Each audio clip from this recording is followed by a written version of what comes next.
Final MBBS මගේ අත්දැකීම ගැන තමයි ඔයාලට මම කියන්න යන්නේ මේ වීඩියෝ එකේ. අනිත් මොන විභාගවල පිස්සු ඇඩුවත් මේ විභාගේ නම් එහෙම කරන්න බෑ. මොකද මේකෙන් තමයි ඔයාගේ ඉන්ටර්න් යන මෙරිට් එක තීරණය වෙන්නේ. ඔයා කොහෙද වැඩ කරන්න කියන එක, ගෙදරට ළඟද, එහෙම නැත්නම් ඔයා කැමති තැනක් තියෙනවා නම් ඒ හොස්පිටල් එකේද, ඒ ඔක්කොම තීරණය වෙන්නේ මේ විභාගෙන් ලැබෙන රිසල්ට් එක මත.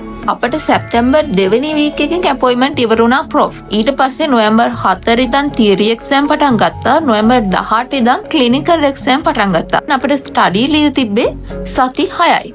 සමහර මෙඩිකල් ෆැකල්ටි වලට මීට වඩා ස්ටඩි ලීව් හම්බෙලා තිබ්බා. ඒ වගේම මීට අඩුවෙනොත් හම්බෙච්ච මෙඩිකල් ෆැකල්ටි තිබ්බා. ෆයිනල් MBBS එකට කියලා මම ලෑස්ති උනේ 3rd MBBS part 2 එකෙන් පස්සේ. ඉතින් ඒ කාලේ MCQ කරන්න පටන් ගන්නවා නම් මම රෙකමන්ඩ් කරන්නේ මෙඩිසින් MCQ වලින් පටන් ගන්න කියලා. 4th එකේ අන්තිමට මේ විදිහට පටන් ගත්ත MCQ කෙරෙහිලා ප්‍රොෆ් යුනිට් එක ඉවරනහම තමයි ඉවර උනේ. ඉතින් මේකට මම ක්ලාසිෆයිඩ් MCQ කියලා ඒ අදාළ සබ්ජෙක්ට් එකේ ටොපික්ස් වලට බෙදලා තිබ්බ MCQ තමයි කරේ. මේ හැම MCQ එකකටම විවරණ පොත් තියෙනා වගේම උත්තර පොතුත් තිබ්බා. ඉතින් ඒව හොයාගන්න නෑ නම් කියන්නේ පස් ස්ටඩි ලීව් එකට කලින් හරි කොහොම හරි හොයාගන්න. මොකද ඒවා එක එක බැච් වල යාළගේ බැච් එකේ ලින්ක් තියෙනවා Google Drive අන්න ඒ වගේ නම් තියෙනවා. ඉතින් සීනියර් කෙනෙක්ගෙන් ඉල්ල ගන්න. මේ උත්තර ස්ටුඩන්ට්ස්ලා හදපු උත්තර MCQ වගේම SCQ long essays වලටත් ඒ වගේ සාම්පල් උත්තර තියෙනවා. ඒවා 100%ක්ම හරි කියලා ඔයාලා විශ්වාසකට ගන්න එපා. ඔයාලා අනිවාර්යෙන් පොත් කියවන්න ඔයාලගේ. මොකද මට හම්බුනේ සමහර රිවිව් තියෙනවා. ඒ කියන්නේ එක අවුරුද්දක රිවිව් කරලා එයාලා අරන් තියෙන එක උත්තරයක්, තව අවුරුද්දක රිවිව් කරලා එයාලා අරන් තියෙන එක උත්තරයක්. ඒ නිසා අන්න ඒ වගේ අවස්ථාවේදී පොඩ්ඩක් පරිස්සම් වෙලා තව හොයලා බලලා උත්තරේ කරන්න. පාඩම් කරලා මම MCQ කරනවා කියලා නම් හිතන්න එපා. MCQ කරන ගමන් පාඩම් කරන්න. කරන ගමන් හොයන්න ඒව සසදන්න විවරණ උත්තර එක්ක ඊට පස්සේ මම කරේ මගෙම කියලා ඒ නෝට් එකක් හදාගත්ත ඒ ටොපික් එකට MCQ SCQ ඔක්කොම කවර් වෙන්නේ. සමහර නෝට් නම් මුලින් ඉඳන්ම ලියන්න ඕන. ඒ සමහර ඒවා අපි ලෙක්චර් නෝට්ස් දෙනවනේ. ඒ ලෙක්චර් නෝට්ස් වල හයිලයිට් කරගන්න පුළුවන්. ළඟ ඉරි ගහනවා නම් එහෙම නැත්නම් මම සමහර වෙලාවට මේකෙන් අහන්නේ මේ විදිහට තමයි MCQ කියලා ළඟින් MCQ එකේ අර නිකන් සමරික වගේ එහෙම ලියාගත්තා.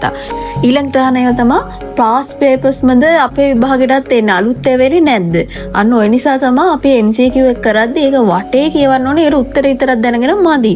ඒ වගේම පාස් පේපර්ස් වල නැති කවදාත් අහලා නැති ඒවා විභාගෙට එනවා. ඉතින් ඒ වෙලාවට අපි කලබල වෙන්න ඕනේ. අපිට තියෙන නොලෙජ් එකෙන් අපිට කරන්න පුළුවන් ගෙස් එක ඒ වෙලාවේ කරන්න වෙනවා. අපිට තිබ්බ විභාග වලින් මට හැමදාම තිබ්බේ සෙකන්ඩ් ක්ලාස් මට්ටමේ තමයි.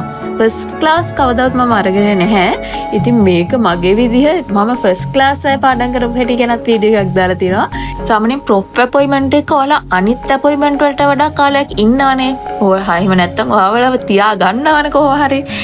ඒතින් ඒ කාලෙදි මම ඔයාලට කියන පුළුවන් තරම් ෂෝට් ටෙස්ට් ලොන්ග් ටෙස්ට් බලන්න.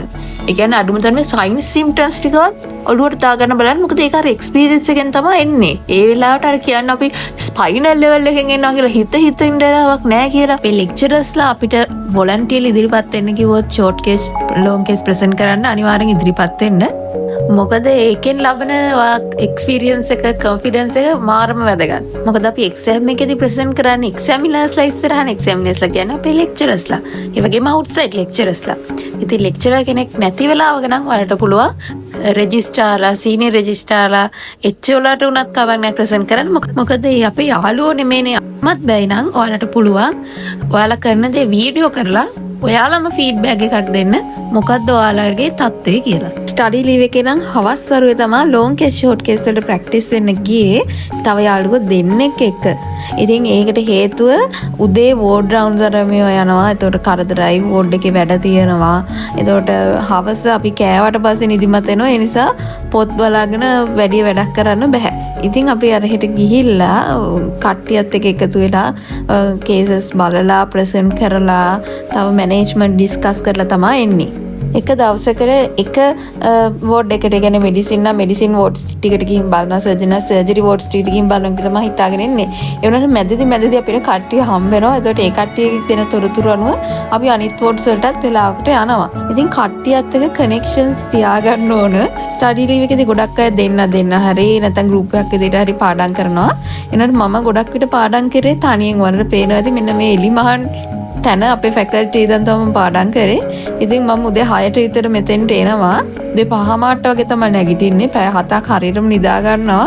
උදේ 6 වෙදි මෙතෙන්ට ඉරේලිය ඇරිල්ලා ලාවට ඉතින් හොඳ පරිසරයක් තියෙනවා කිසිම කෙනෙක් ඇත්තේ නැහැ. ඉන්න කට්ටිය ඔක්කොම යනවනේ වෝට්ස් වලට ක්ලිනිකල් වලට. සෙන්සුරාදා ඉරිදා නම් ඔන්න උදේ කීප දෙනෙක් මෙතෙන්ට එනවා. ඒ වුණාට ඒක බාධාවක් නෙමෙයි පාඩම් කරන්න. ගොඩක් අවුව සැරවුණොත් ඒ වගේම වැස්සොත් මම ලයිබ්‍රරි එකට යනවා. හැබැයි මං බෝඩින් හකේ ඉඳන් මෙහාට එද්දි වැස්සොත් ඉතින් බෝඩින් ගේ ඉඳන්ම පාඩම් කරනවා. ෂෝට් කේස් ලොන් කේස් බලන්න ඉතින් මට යාළුවෝ දෙනෙක් සෙට් උනේ ස්ටඩි ලීව් එකේදීම තමයි. ඊට කලින් මම මෙහෙම ප්ලෑන් කරලා තිබ්බේ නැහැ. අපිට මුලින්ම තිබ්බේ ගයිනොම්ස් අපොයින්ට්මන්ට් එක. ඉතින් ඒකේ කරපු VE වගේම ස්පෙකියුලම් එක්සැමිනේෂන් ඒ සෙට් එක ඇත්තටම ටිකක් අමතක කරලා තමයි තිබ්බේ. ඉතින් මේකෙදි ආයෙ මට ඒක රිවයිස් කරගන්න පුළුවන් වුණා. සර්ජරි ජින්නොප්ස් වල ක්ලිනික් අමතක කරන්නත් එපා. ෂෝට් කේස් ලොන් කේස් බලන්න යද්දි. ඉතින් එච්චෝල අපිට ගොඩාක් උදව් කරා මේ වෙලාවේදී.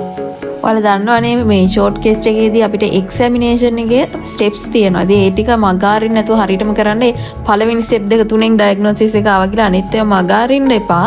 අනිවාර්යයෙන්ම ස්ටෙප්ස් ටික ඔක්කොම කරන්න. වැරදි ඩයග්නොසිස් එකක් කිව්වත් අපේ ස්ටෙප්ස් ටික හරිනම් ලකුණු දෙනවා මං හිතන්නේ.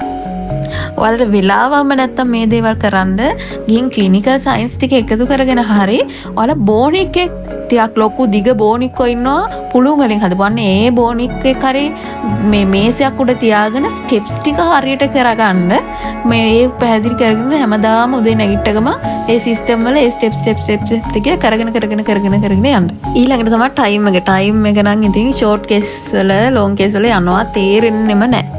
විශේෂයෙන් ෂෝට් කේස් මට නම් මෙඩිසින් වල ඇබ්ඩොමිනල් එක්සැමිනේෂන් එකේ මට කියා ගන්න විතරයි පුළුවන් උනේ එක්සැමිනේෂන් ෆයින්ඩින් අන්තිම ටික ඩිස්කෂන් එකට යන්නත් බැරි වුණා. ඉතින් ඩිස්කෂන් ලැබුණා මට එහෙම් පිටින් මේක නැති වෙන්නදී. සර්ජරි වල නම් ඒක තිබ්බේ අර ඉනෙන් උඩ එක සෙක්ෂන් එකක් ඉනෙන් පහළ එක සෙක්ෂන් එකක් වගේ. ඉතින් එතකොට ෆස්ට් සෙක්ෂන් එකේ මට දෙකක් කරගන්න පුළුවන් වුණා. සෙකන්ඩ් සෙක්ෂන් එකේදී මට තුනක් කරගන්න පුළුවන් වුණා. සාමාන්‍යයෙන් දෙක තමයි කරන්න පුළුවන්. ඉතින් සෙකන්ඩ් සෙක්ෂන් එකේ මම වේගෙන් කරන්න ඉතින් ඒ වගේම ඩයග්නොසියක් නෑ කියලා ඔයාලා කලබල වෙන්න බෑ. DD වලින් හරි කමන්න යන්න. මොකද අපි ඩිස්කෂන් එක වෙලාවෙදි වෙලාවට අහන ප්‍රශ්නත් එක්ක මේක තමයි මේ වෙලා තියෙන්නේ කියලා එහෙම තේරෙනවා. එහෙම තේරුම් නැතත් කමක් නෑ. අහන ප්‍රශ්න වලට ඔයා ගත්ත තොරතුරුත් එක්ක ටැලි වෙන විදිහට කොහොම හරි ගෙනියන්න ඩිස්කෂන් එක. කොන්ෆිඩන්ස් පිට. ඒ වගේම අපි ඔය ප්‍රසන්ට් කරද්දී දාන එක අලංකාර කැලේ තියෙනවනේ. I would like to plot this on අර chart මේ chart. I would like to confirm this by echo. ඒව දාලත් ලස්සන කරගන්න අමතක කරන්න එපා. ඒ වගේම patient දිහා බලන්න නැතුව ප්‍රසන්ට් කරන්න පුළුවන් නම් තමයි හොඳ. සමහර ඒවාට මෙච්චර වෙලාවයි කියලා දන්නේ විභාගෙට යන්න කලින් දවසේ වගේ. ඉතින් ඒක මට තිබ්බ දුර්වලතාවයක්. ඔයාලා ඒක හදාගන්න. ඔයාලට තව ප්‍රශ්න තියෙනවා නම් අනිවාර්යයෙන්ම කමෙන්ට් එකක් දාලා මගෙන් අහන්න. තව ප්‍රශ්නයක් තමයි ටයිම් කරලාද ඔයාලා එසේ එහෙම SCQ එහෙම ලිව්වේ කියලා. මම කවදාවත් එහෙම ටයිම් කරලා නම් ලිව්වේ නෑ.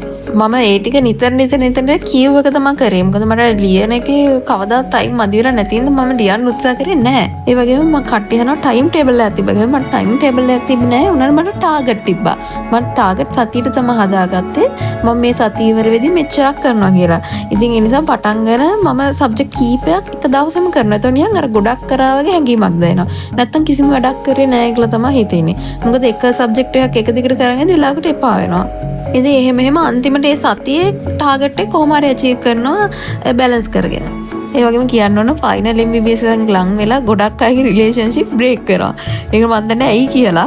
ඉතින් මේ ස්ටඩි ලීව් එක කියන ගොඩක් වැදගත් මාසයක්. ඕකේ කායික මානසික දෙකේම ලෙඩ දාගන්න එපා. විශේෂයෙන්ම ස්ට්‍රෙස් එකට ගිහලා සමහරව කනවා. ඉතින් කන්න එළියට ගිහිල්ලා අන්තිමට බඩේ අමාරු හදාගන්න. අප රහදෙන ඉතින් කාලේ ලෙඩ වෙලා හිටියොත් ඉතින් මං කියන්නේ මේ සති 6ක් පොඩි කාලේ නෝලට හම්බෙන්නේ අනේ කාලේ එක දිගට මේ විභාග මානසිකත්වෙම ඉන්න කියලා. කොටිම කිව්ව මම වීඩියෝස් එම හදන ගෙනානේ මම Facebook, Instagram, TikTok ඔය ඔක්කොම අයින් කරලා තමයි හිටියේ. WhatsApp එකේ YouTube තියාගත්ත අදිසියක එඩියුකේෂන් මොකක් කර දෙයක් බලන්න කියලා. TV series එකෙන් බලන්න ගත්තොත් ඉතින් මේ තියෙන ස්ට්‍රෙස් එකත් එක්ක ඔකට ඇබ්බැහි වෙනවා. ඒ නිසා පුළුවන් තරම් ඒක අවම කරගන්න. ඒ කාලේ බ්‍රේක් වුණ වීඩියෝ හැදිල්ල ඉතින් තාමත් බ්‍රේක් වෙවි තමයි යන්නේ. මොකද ඉස්සරම එක දිගට වීඩියෝ දැම්ම දැන් ඒක නැති වුණා. ඉතින් ඒකට කමක් නැහැ. ඉතින් පාස් වුණානේ විභාගේ පළවෙනි පාර ක්ලාස් එකකුත් එක්ක.